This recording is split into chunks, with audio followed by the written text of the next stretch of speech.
Hello to everybody. Really delighted to be with you here today. I'm going to take you on a personal journey over the next 15 to 20 minutes with the provocative title From James Joyce to Joe Biden.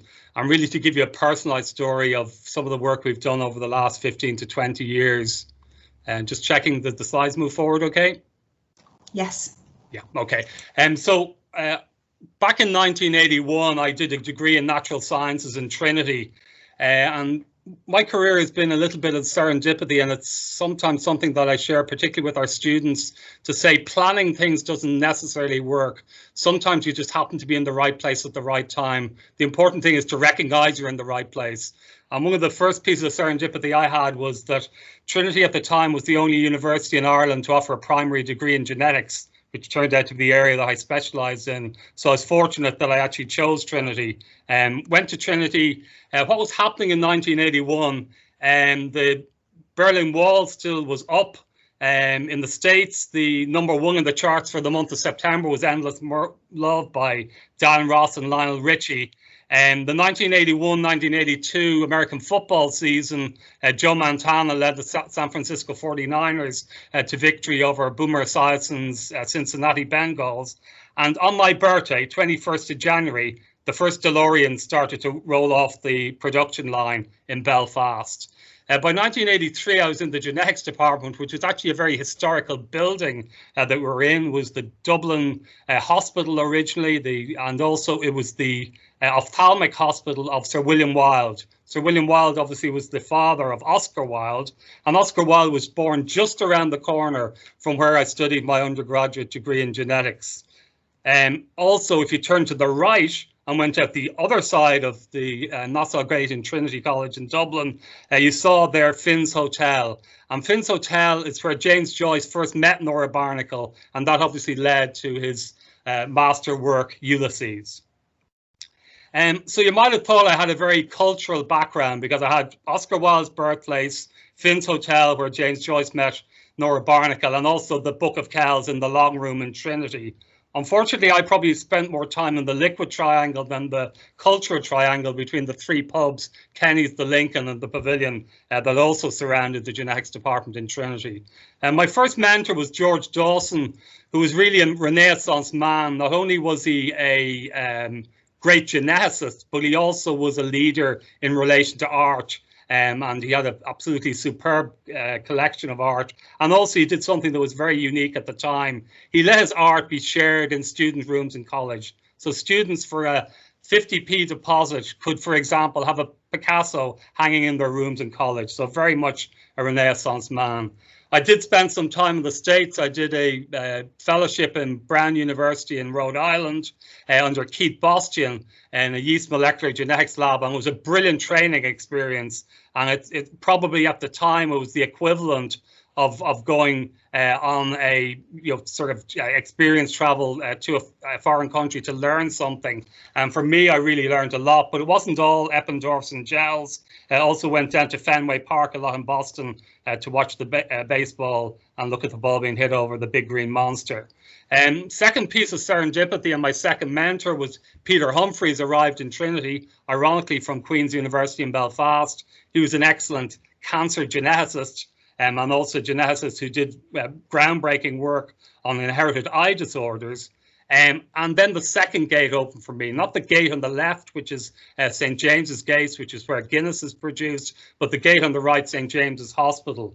And the third piece of serendipity was that Pete Humphreys, who was my PhD supervisor, met Sean McCann, who became my second PhD supervisor, and Sean was a hematologist. And that's how I became interested in the genetics of cancer and how we could actually use molecular biology in the study of cancer. The work that we did initially was in relation to looking at bone marrow transplantation in patients with leukemia and really looking to see what was happening in the microenvironment.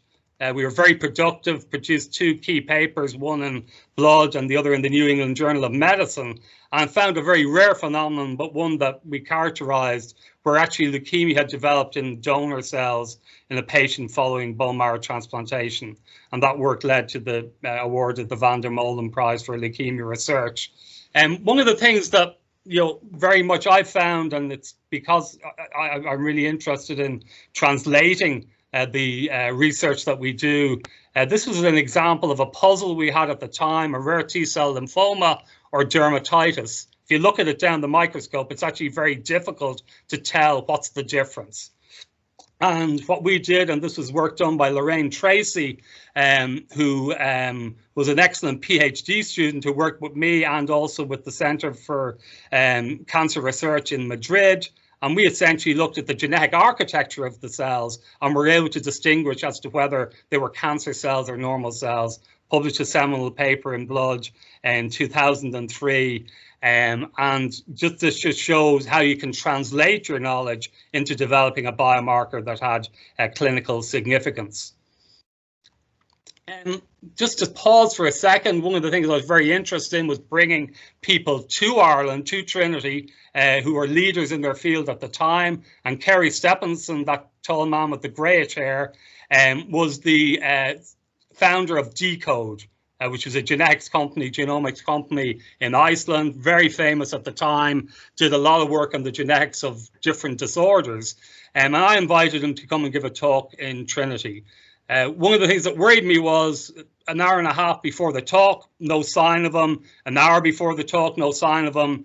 About 30 minutes before the talk, he arrived, very tall man, 6'6", Icelandic, grey hair, brushed back, walked down, shook my hand, said, "You must be Mark Lawler." And I didn't actually reply, but I was tempted to say, "And you must be Kerry Stephenson." And he said to me the following thing. He said, "I am going to ask you a question. If you get the answer to this question right, I will do a wonderful talk and everybody will be absolutely wowed. However, if you get this question wrong, I'm going to turn around and go back to Reykjavik. So no pressure." And his question was, who are the 4 Irish Nobel Prize winners for literature? If anybody gets that into the chat quickly, I'll give them a prize. They are, of course, W.B. Yeats, George Bernard Shaw, Samuel Beckett, and our own Seamus Heaney. I also have a second question here, and it might be a little bit earlier for the pint in the virtual bar, particularly in Belmont. But what's the unique link between these two individuals here? Again, prizes for a thing in the an answer in the chat. The other thing that was really important to me, that it wasn't just about genetics, it was also very much about how do we support patients. And this initiative that actually started called Tracy's Kids, it started in the Lombardi Centre in Cancer Centre in Georgetown, and that's Tracy Council there in the middle. And what she did was she developed a travelling art exhibition totally produced by kids with cancer. And they used it on the theme, The Day I Will Never Forget. I was fortunate enough to be able to bring Tracy to Ireland with her travelling exhibition, and with Our Lady's Children's Hospital in Crumlin at the time, we were able to actually get Irish kids to contribute to this travelling exhibition. We also then went north of the border. At the time, I still worked in Trinity, but came up to Newcastle and County Down and worked with the Children's Leukemia Trust here to actually do a workshop in producing mobiles. And you can see them there hanging above Tracy's head. And I'm glad to say they are still there. I was down in Newcastle a couple of years ago, and those mobiles are still in that respite centre. The third gate then that opened for me was in Queen's University Belfast. And again, my third mentor, Paddy Johnson, the most brilliant person I've ever met in my life, who unfortunately passed away prematurely a number of years ago. And I came here to work with Paddy initially on a European project that was really challenging what we experience every single day of our lives. So every minute, 3 European citizens die from cancer. What can we do to change that? We worked to actually look at what was happening right across Europe, did a very detailed study, and then developed the European Cancer Patients' Bill of Rights, as Joe said. And this is really a charter to challenge the inequalities that cancer patients are facing every single day of their lives. It was very much a catalyst for change. It was an empowerment tool for cancer patients. It's resonated right across Europe. In 2018, we received the prestigious European Health Award to show the acknowledgement of the benefit of this initiative, which is very much a citizen-focused initiative, all led from Northern Ireland. So small countries can do big things. I'm a big soccer supporter, and this is the 1982 World Cup and Jerry Armstrong scoring the winning goal against Spain, who were the hosts in the 1982 World Cup. I don't read the Wall Street Journal that much, but I came across this item in 2011, and it talked about the new Einsteins will be the scientists who share. And this is really important. And this slide here, which was provided to me by Jan Geisler, who's a friend and colleague, who's a cancer survivor from Germany. And again, he highlighted that silos are for farms, not for pharma, and certainly not for patients. And one of the things we've worked with over the last 5 or 6 years has really been developing a blueprint for the sharing of cancer data. And again, it's really important that we actually look at ways in which we can share data. And I think the current COVID pandemic has certainly shown that the need to share data that we use for research and for helping the patient. However, again, on my birthday, 21st of January 2016 at this stage, the editor of the New England Journal came out with this statement, and it really annoyed me on my birthday, suggesting that people who actually do data science type research are in some way stealing the data from the data gatherers, the people who actually did the research in the first place. And he actually called us research parasites. So here I am, the research parasite, stealing everybody's data. And thankfully, 18 months later, and the same editor of the New England Journal of Medicine accepted our paper on championing a citizen-focused data sharing culture and the establishment of a cancer data knowledge network, and moving from this closed, selfish silo mentality to a much more collaborative culture, which is really important. And there just last year, then we looked at ways in which we could break down those data silos that I mentioned by developing a data translator that really allows us to harmonize the information and make it freely available to the entire oncology community. Back in the UK then, we said health data was really important.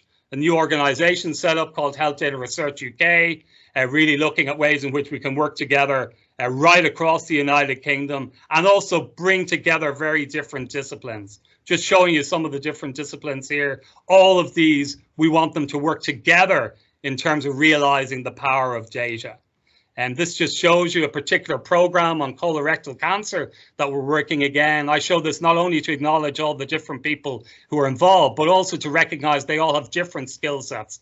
And we even have a theologian who we're working with in relation to some of the ethics of data and personalized medicine. The very important thing then is the use of trust. And we work together with Health Data Research UK, with the European Cancer Patient Coalition, and the European Alliance for Personalised Medicine to really set out a roadmap of how you do data sharing, working with data in an effective but a responsible way, and establishing that idea of a social contract and a data sharing cooperative. Patients are at the heart of all we do. I'm scientific director of DataCam, which is the UK's health data research hub of cancer. This is Jackie Gath, one of the patients who I work very closely with, and she's highlighted patients want their data to be used. In fact, they're often surprised that it's not used. And you can see there on the left-hand side that patients are involved in every level of DataCam. So involved in the steering board, involved in grant writing, recruitment, etc. Then the world changed, as we know. And unfortunately for me, it was very personal. My uncle died of a COVID-19 related illness on the 29th of January 2020. And one of my colleagues, Edward Vidoliak, who's an oncologist in Croatia, while reaching out to me to sympathize with me on my loss, said the following: people are starting to fear a COVID-19 diagnosis more than a cancer diagnosis. That really worried me. But was there any evidence to either support or refute this statement? There wasn't. So we went out as DataCan, went out across the United Kingdom, did a real-time data analysis to look to see what was the impact of COVID-19 on cancer patients and on cancer services. And the results we found were quite shocking. So 7 out of 10 people with suspicion of cancer were not getting referred to cancer specialist services. 4 out of 10 were not getting access to their chemotherapy at the correct time. So really, we're seeing a disastrous impact of COVID-19 right across the pathway. So presentation, diagnostic, and impact on treatment. And what we're finding was that actually we were potentially setting back all the good work we've done over the last decade in a 10-month period. And you can see here just showing for different types of cancer how much we might be setting back the successes that we've had previously in terms of delivering better care for our patients. A lot of interest in this work, a lot of presentations in the media, and also then we presented it to the European Cancer Organization. I'm fortunate enough to co-lead a special network in COVID-19 and cancer.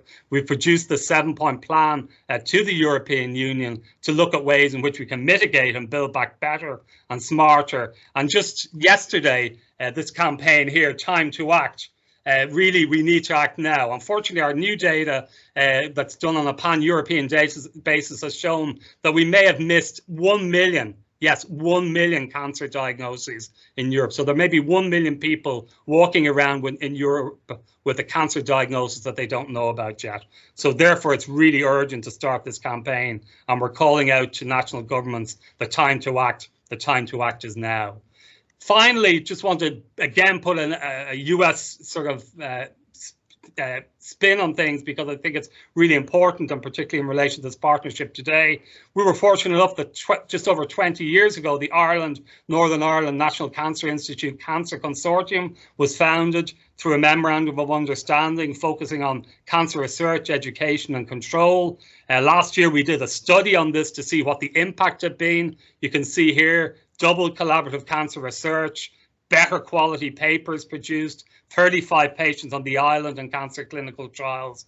And that's led to the renewal of the National Cancer Institute Cancer Consortium. Here we are just before lockdown last year on the 9th of March, and meeting with the senior leadership of the NCI in Washington. And Bill DeHoot, who's the clinical director, said the following, based partially on the work that we had done that I showed you there in the European Journal of Cancer. Ireland and Northern Ireland are now fully embedded on the global cancer research map. And a historic day for the island of Ireland, just in March, 16th of March, our two Ministers for Health and the Director of the National Cancer Institute re-signed a new memorandum of understanding, recommitting to the All-Ireland Cancer Consortium. And the very next day, Joe Biden, in his opening remarks, in his conversation with our Prime Minister, our Taoiseach in the Republic of Ireland, Micheál Martin, said the following in relation to renewing the All-Ireland Cancer Consortium, working together, ways in which we can work together most effectively. So support at the very highest possible level, which obviously we're very excited about. Just to end off with, I can't do this without my family. This is my wife and my two girls. I'm big into reading. Shakespeare and Company is a bookshop in Paris. It's actually the bookshop, although not in its original location, where Sylvia Beach published Ulysses, James Joyce's masterpiece from. And then very finally, normally I would be inviting you to some sustenance after this speech, but unfortunately we'll have to do it virtually for the moment. This is the 100th anniversary of the Dinner of the Dead from the short stories The Dead, which is in Dubliners. We were fortunate enough to celebrate this in the actual house that the short story The Dead is based on. And also to let you know, I'll be again performing the one-man show on James Joyce virtually on Bloomsday, and we will send you a link if you're interested in attending, and hopefully we can entertain you.